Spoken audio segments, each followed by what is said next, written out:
The title of our notes today is Reaction Kinetics.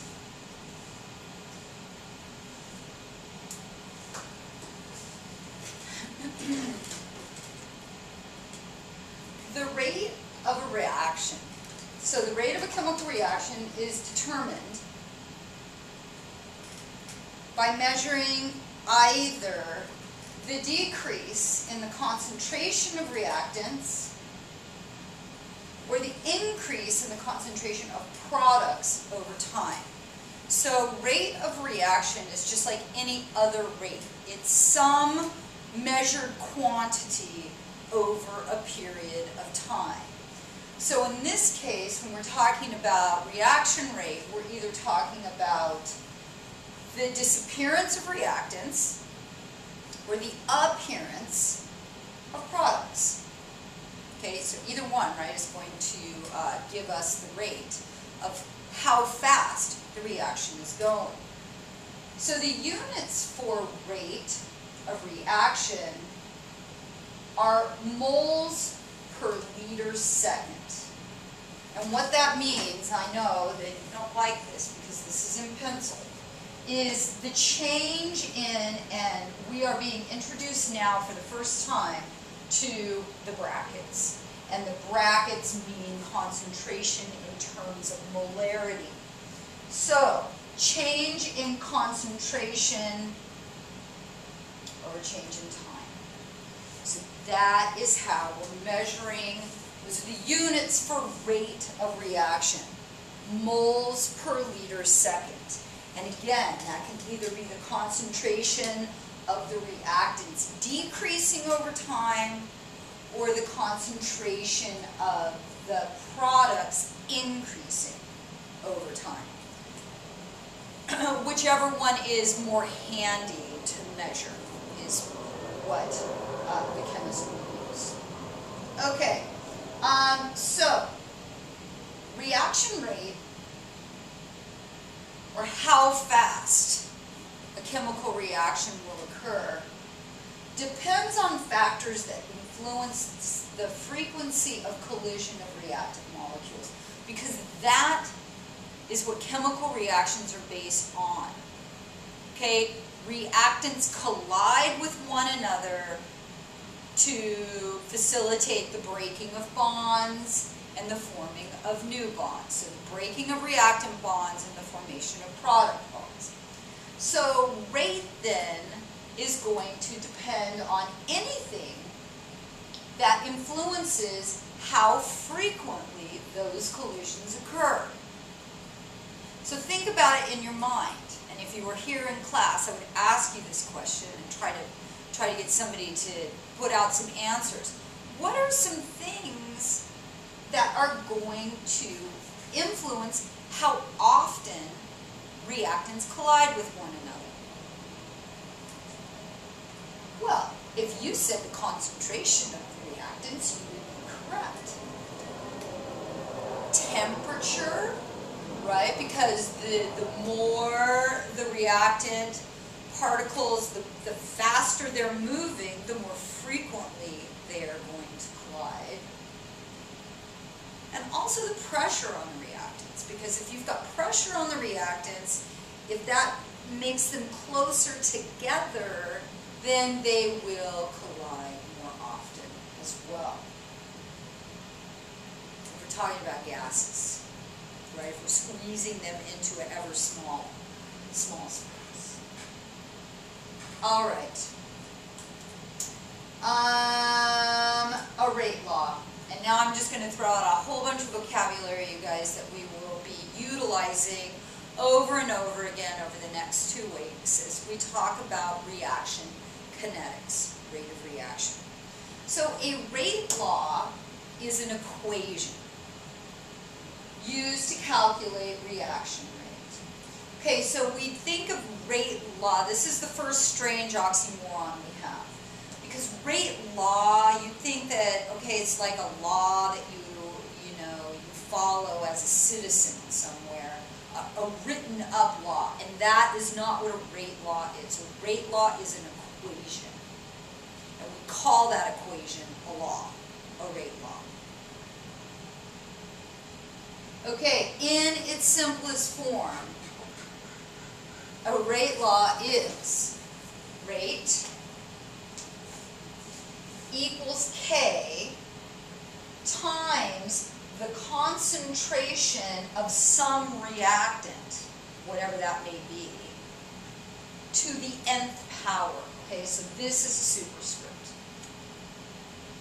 Now, if we have more than one reactant, we're going to have more than one concentration, and maybe not.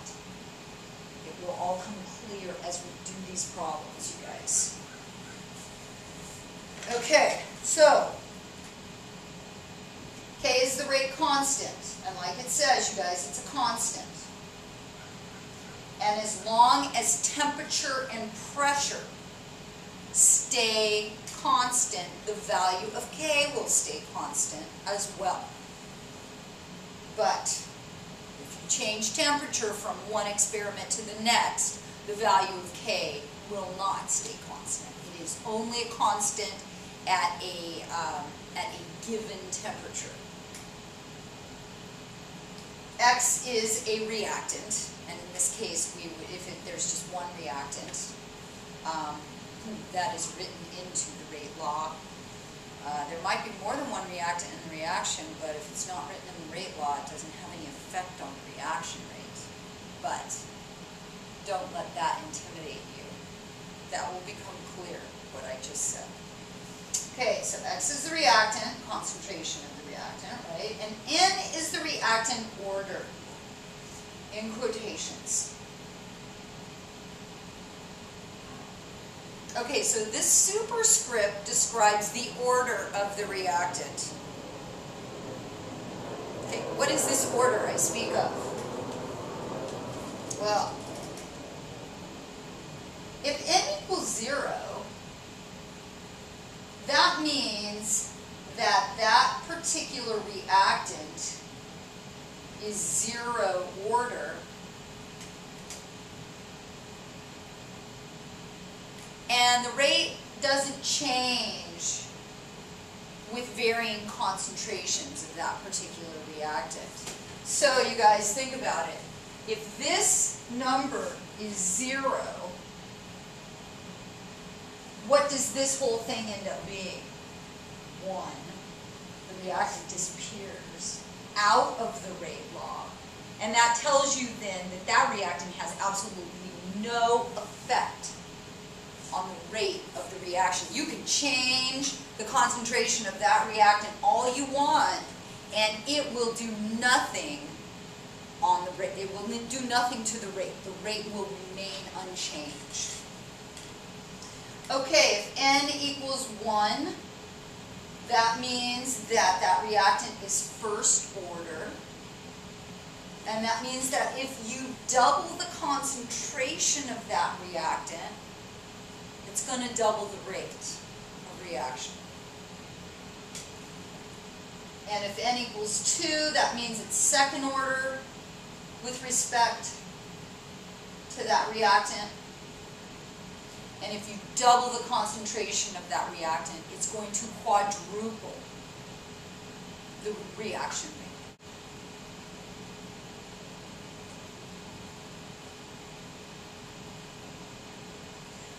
Okay, there are two types of rate laws.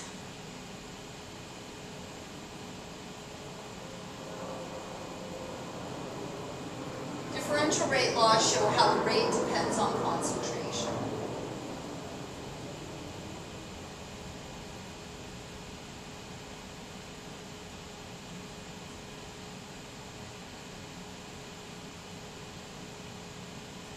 And there's an integrated rate law. And integrated rate laws show how concentration depends on time.